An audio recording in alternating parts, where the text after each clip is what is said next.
All right. So, target date funds is the topic of the day. Target date funds. Dame, you've been in the biz for a while. Minute. Do you remember when a wholesaler came around and first told you about target date funds? Do you remember this? Like probably early 2000s, mid 2000s? Yeah. I mean, and they were actually paired beside, like, I think they called them lifestyle funds, but what that really meant was like overall risk tolerance, whether it was aggressive, conservative, balanced, blah, blah, blah, blah.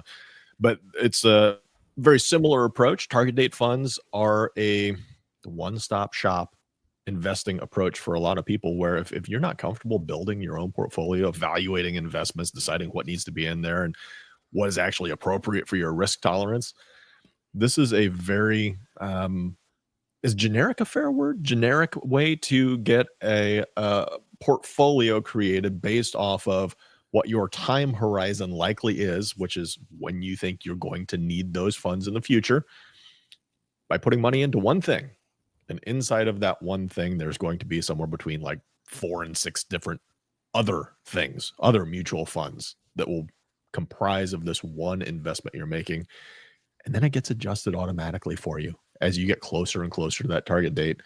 They'll take risk off the table, which means becoming less exposed to stocks and equities and having a bigger position in bonds and cash. So does a really quick walk through what a target date fund is, but I think we'll probably dig a little bit more into some of the specifics here in a little bit.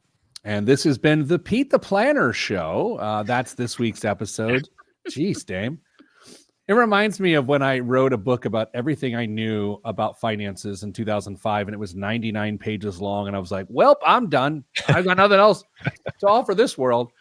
Kristen, on the surface, a target date fund is genius. It is perfect on the surface for people who have no idea what they're doing.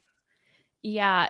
The key, I mean, as you've said it 2-3 times, is on the surface, right? That's a very loaded statement because it's this great idea of, I think I'll retire approximately 20, 50, 60, whatever the year is.